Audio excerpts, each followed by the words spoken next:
तो एक बार फिर से आप सभी का स्वागत कर रहा हूं मेरे इस नए वीडियो के साथ। यहाँ हम देखेंगे अब सिंह लगन के लिए जो अप्रैल का महीना आने वाला है ये किस प्रकार से बीतने वाला है आप लोगों के लिए, और इस मंथ को आप कैसे प्लान कर सकते हो। देखिए, सिंह लगन का कुछ इसी तरीके से चार्ट बनेगा, जो चार्ट आप अपने सामने यहाँ देख पा रहे हैं स्क्रीन पे।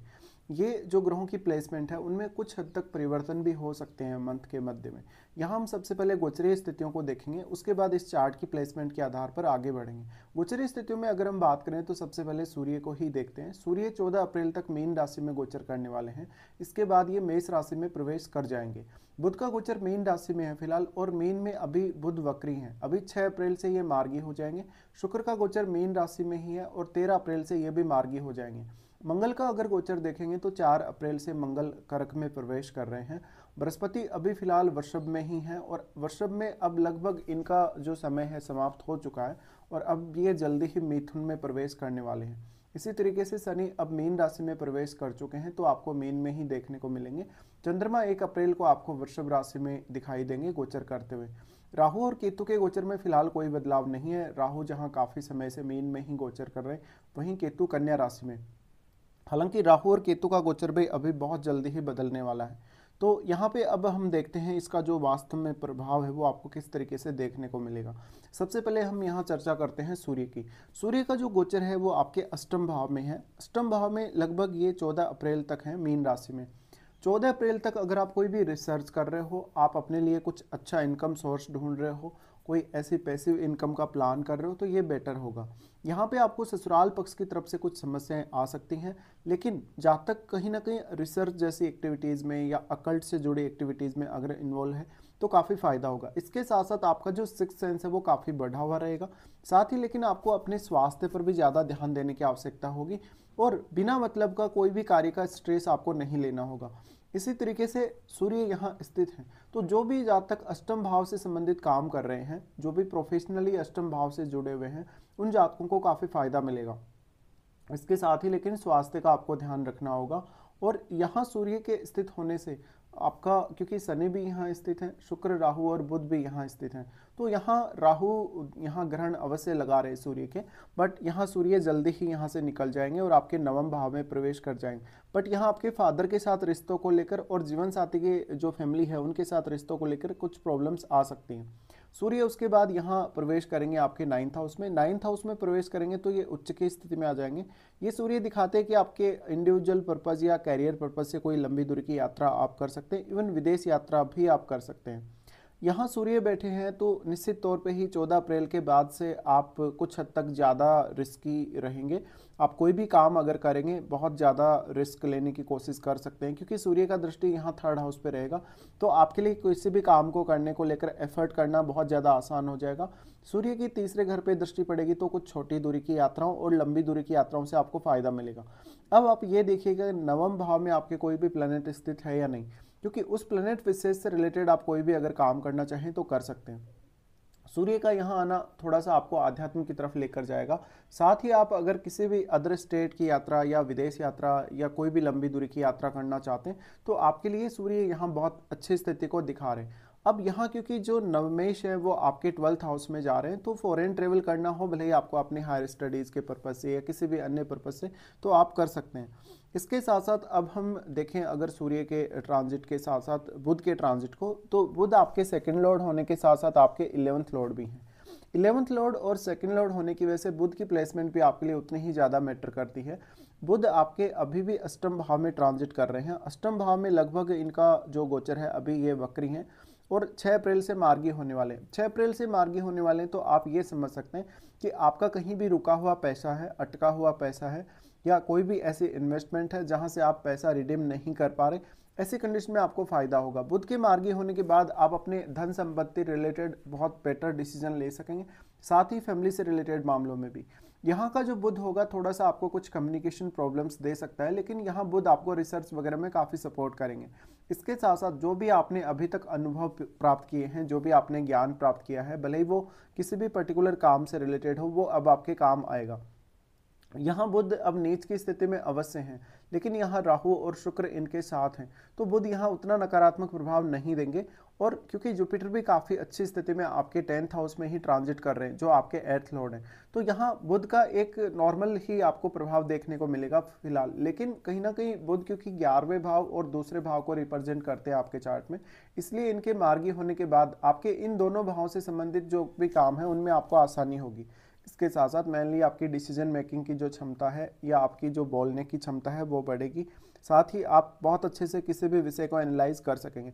तो आपकी स्टडी पर्पज़ या किसी भी अन्य पर्पज़ के लिए बुध की स्थिति काफ़ी बेटर होगी मार्गी होने के बाद।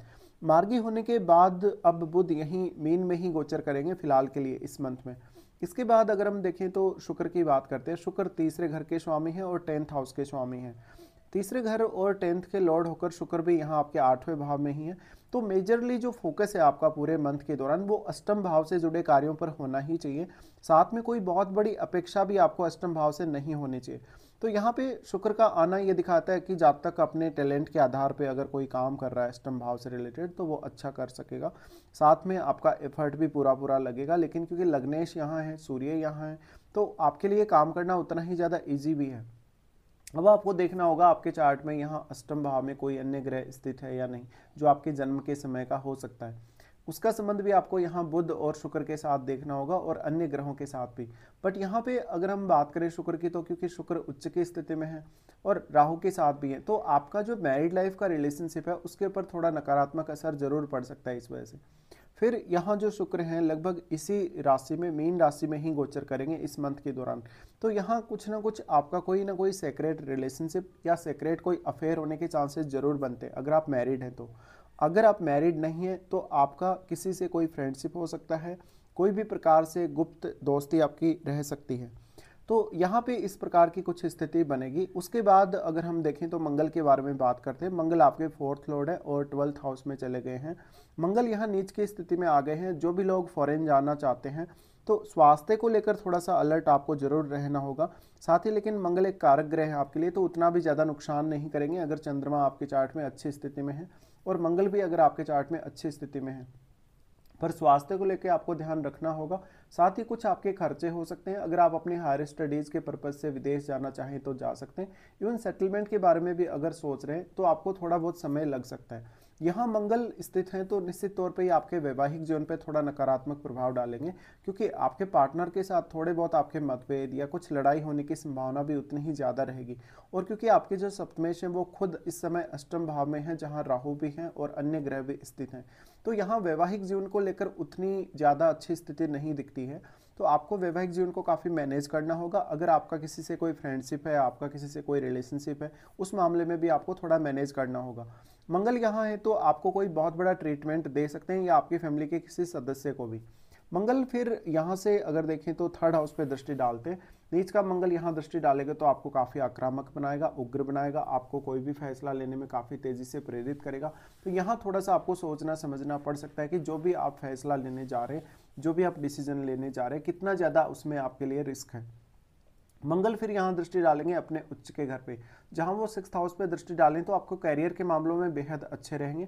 यहाँ आपको कोई भी कंपटीशन फाइट करना हो, किसी भी प्रकार का आपको प्रॉब्लम आ रहा है आपके वर्क प्लेस पे, आपके बॉस या आपके कलीग्स अगर आपको परेशान कर रहे हैं, तो इस मामले में मंगल आपको जरूर ही यहाँ सपोर्ट कर सकते हैं। लेकिन अगर आपका प्रॉपर्टी रिलेटेड विवाद है, अपने भाइयों से किसी भी तरीके का विवाद है, तो वो विवाद और भी ज़्यादा बढ़ सकता है। मंगल की दृष्टि यहाँ होने से आपके कलीग्स और आपके बॉस के साथ कुछ हद तक संबंध बिगड़ने के चांसेस रहेंगे। आप कुछ इस तरीके की रिस्क ले सकते हैं जहाँ पर आप बिना सोचे समझे कोई लोन वगैरह ले लें या कुछ ऐसे रिस्क ले लें जो अन्य कार्यों को आपके या कैरियर को प्रभावित कर सकती हो। यहाँ पे मंगल का दृष्टि है तो डेली लाइफ में जितना ज़्यादा आप डिसिप्लिन को फॉलो करेंगे उतना अच्छा रहेगा। आप एग्रेशन जितना कम दिखाएंगे उतना अच्छा रहेगा। मंगल का दृष्टि यहाँ होने से आप अपने शत्रुओं को इजीली पराजित कर सकेंगे और आप जहाँ भी कंपटीशन का अगर कोई सामना कर रहे हैं कहीं भी, तो आपके लिए कंपटीशन फाइट करना काफ़ी आसान होगा, इवन अपने कैरियर में भी। मंगल का दृष्टि फिर यहाँ से आएगा सप्तम पे। सप्तम पे जो मंगल का दृष्टि आएगा ये वैवाहिक जीवन को थोड़ा डिस्टर्ब करेगा, क्योंकि यहाँ सप्तमेश चले गए आपके 8वें भाव में और यहाँ पे मंगल नीच के होकर दृष्टि डालें तो ये आपके पार्टनर के साथ डिस्प्यूट को दिखाता है। ये डिस्प्यूट लगभग छुपे हुए ही रहेंगे, ये सामने नहीं आएंगे, तो आपको थोड़ा सतर्क रहना होगा। अब सप्तम भाव में अगर आपके कोई भी ग्रह स्थित है तो उस ग्रह को जरूर देखिएगा, क्योंकि यहाँ मंगल की दृष्टि पड़ रही है ऑलरेडी। अब अगर हम देखें तो यहाँ बात करते हैं गुरु की। गुरु जो कि फिफ्थ लॉर्ड है, फिफ्थ लॉर्ड होने के साथ साथ गुरु आपके चार्ट में अष्टमेश भी हैं और वो गोचर कर रहे हैं आपके 10th हाउस में। अब यहाँ जो शुक्र का गोचर है वो गुरु के घर में है और गुरु उनके घर में, तो ये एक राशि परिवर्तन योग बना हुआ है जो आपके लिए ज़्यादातर फेवरेबल होगा। हालांकि मैरिड लाइफ और रिलेशनशिप को लेकर ये उतना बेहतर नहीं है, लेकिन गुरु आपको अच्छी अंडरस्टैंडिंग देंगे आपके कार्य क्षेत्र में। गुरु क्योंकि 5वें घर के भी स्वामी है तो कैरियर रिलेटेड डिसीजन लेना आसान होगा, और वैसे भी आपका कैरियर वाइज इस मंथ में ज़्यादा फोकस होना चाहिए। अगर फिर भी अष्टम भाव से रिलेटेड भी अगर आपका कोई काम है प्रोफेशनली, तो उस काम को भी आप इजीली कर सकते हो। यहाँ गुरु का ट्रांजिट है तो मेनली ये आपके नेम फेम के लिए अच्छा है, मान सम्मान या प्रसिद्धि के लिए अच्छा है। साथ ही साथ गुरु यहाँ है तो कोई भी प्रकार का फाइनेंस रिलेटेड काम कर रहे हो, अगर कोई एडवाइजरी जैसा काम कर रहे हो या कोई भी अन्य ऐसा काम जिसमें आप दूसरे लोगों को अपना ज्ञान बांटते हो या इंस्पायर करते हो, दूसरे लोगों को मोटिवेट करते हो किसी भी तरीके से, तो बेहद अच्छा होगा। गुरु यहाँ से फिर दृष्टि डालेंगे सेकंड हाउस पे। सेकंड हाउस पे दृष्टि डालें तो कुछ हद तक गुरु आपको ये क्षमता प्रोवाइड करते हैं कि आप अपनी फैमिली रिलेटेड जो मैटर्स हैं उनमें अच्छे से डिसीजन ले पाए, क्योंकि गुरु आपके फिफ्थ लॉर्ड हैं। फिफ्थ लॉर्ड होने के साथ साथ एट्थ लॉर्ड भी है, तो एट्थ हाउस से भी आपको कुछ हद तक इनकम प्राप्त करना या धन प्राप्त करना इसके लिए ईजी होगा। गुरु की दृष्टि पड़ रही है तो गुरु अष्टमेश खुद हैं। अब यहाँ पे क्योंकि जो 10th लॉर्ड है वो 8th में ही है, इसलिए अष्टम भाव के थ्रू भी आपको इस मंथ में काफ़ी ज़्यादा गेन होने की संभावना रहेगी, लेकिन रिश्तों को लेकर थोड़ा सा आपके अंदर भय अवश्य रहेगा। गुरु का दृष्टि जो आपके सेकंड हाउस पे पड़ रहा है उसकी वजह से आप अपने धन और संपत्ति का महत्व समझेंगे और उसको सही तरीके से यूटिलाइज करेंगे। यहाँ पे वाणी स्थान पे गुरु का दृष्टि है तो आप दूसरों को कुछ अच्छे एडवाइस भी दे सकते हैं। गुरु का दृष्टि फिर आपके फोर्थ हाउस पे आएगा। फोर्थ हाउस पे आएगा तो ये आपके फैमिली मैटर्स में आपकी काफ़ी सहायता करेगा, घरेलू मैटर्स में काफ़ी सहायता करेगा। साथ ही साथ आपका जो अपनी माता जी के साथ संबंध है वो काफ़ी बेहतर होगा। हालांकि फोर्थ लॉर्ड अभी नीच की स्थिति में है, लेकिन यहाँ सिर्फ और सिर्फ आपको गुरु का ही सहारा है। गुरु की दृष्टि यहाँ होने की वजह से आप अपने परिवार से बहुत ही अच्छे से जुड़े रहेंगे और परिवार को आप सपोर्ट भी करेंगे। यहाँ गुरु का दृष्टि फिर पड़ेगा आपके सिक्स्थ हाउस पे। सिक्स्थ हाउस पे गुरु का दृष्टि पड़ेगा तो ये काफ़ी अच्छा कहा जा सकता है। आपके रूटीन वर्क और आपका जो भी काम है प्रोफेशनली आपकी लाइफ में गुरु का बहुत बड़ा रोल होगा। यहाँ दृष्टि गुरु डालें तो आपका ज्ञान, आपकी बुद्धिमत्ता आपके काम आएगी आपकी डेली लाइफ में। साथ ही साथ आप कोई भी कंपटीशन वगैरह फाइट करना चाहते हो या कोई भी इस तरीके का आप एग्ज़ाम वगैरह देना चाहते हो जो आपके कैरियर के लिए हो, उस मामले में आप कुछ हद तक बेहतर कर पाएंगे। इसके साथ साथ हम देखेंगे अब शनि को। शनि आपके सिक्स्थ लॉर्ड और सेवंथ लॉर्ड हैं, फिलहाल गोचर कर रहे हैं अष्टम में।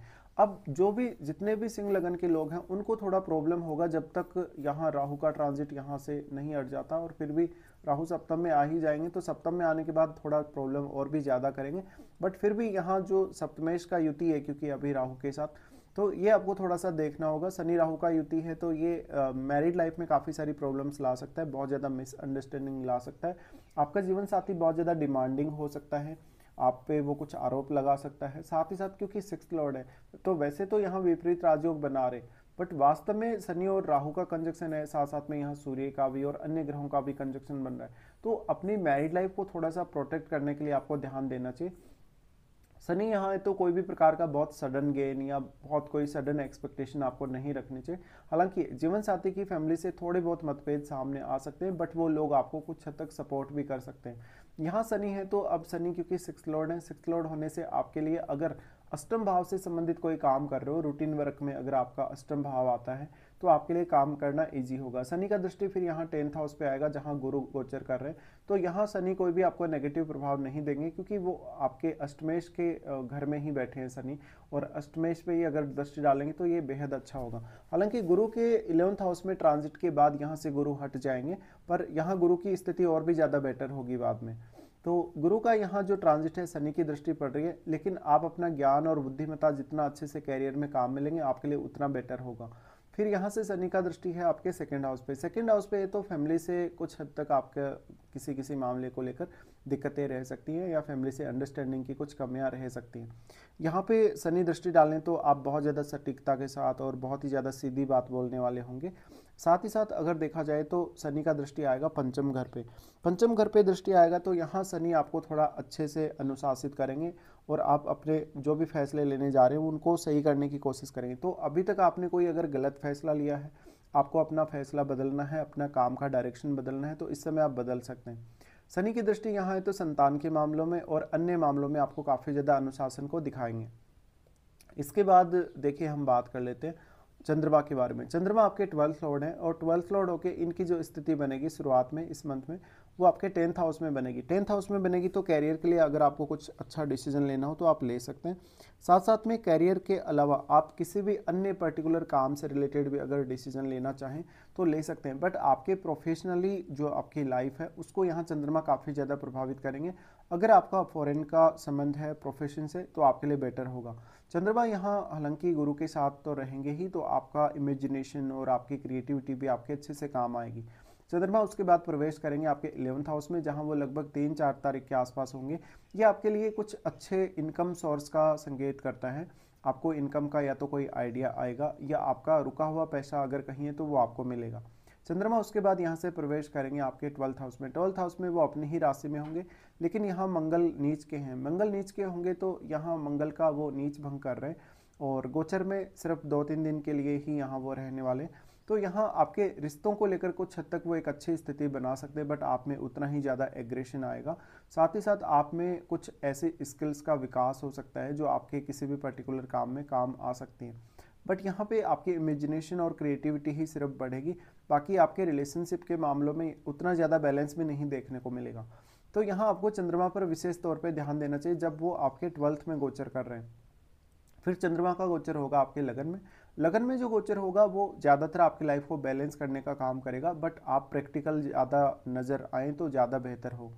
यहाँ पे देखिए अब क्योंकि इमोशनल बना देंगे आपको काफ़ी ज़्यादा, अगर चंद्रमा से रिलेटेड आपका कोई भी प्रोफेशन है तो चंद्रमा का ये गोचर बेटर होगा। और अपने लिए खुद के लिए कहीं ना कहीं आप अगर फोकस करना चाहें तो आप लगभग अपने किसी भी पर्टिकुलर काम पे थोड़ा फोकस कर सकते हैं चंद्रमा के यहाँ आने से।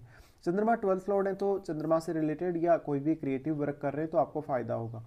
इसके बाद अब हम देख लेते हैं कौन कौन से अच्छे दिन हैं आप लोगों के लिए, कौन कौन से खराब दिन हैं जो थोड़ा आपको डिस्टर्ब कर सकते हैं। राहु केतु के बारे में अभी हम कोई चर्चा नहीं करेंगे, ऑलरेडी इनके बारे में काफ़ी बार चर्चा कर चुके हैं।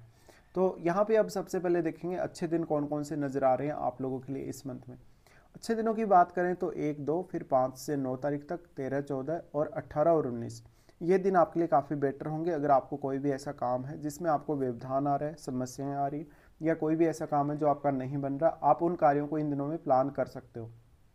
इसके बाद देखेंगे कौन कौन से खराब दिन है जो आपको थोड़ा डिस्टर्ब कर सकते हैं। यहाँ पे जब चंद्रमा कैप्रिकॉर्न में होंगे तो 20 से 22 तक ऐसी कंडीशन बनेगी जहाँ पर आपके लिए आपका रूटीन संभालना बहुत ही ज़्यादा मुश्किल होगा। साथ ही साथ किसी से कोई विवाद होता है, लड़ाई झगड़ा होता है या इवन पैसे का कोई मैटर होता है तो आपको नुकसान होने की संभावना ज़्यादा रहेगी।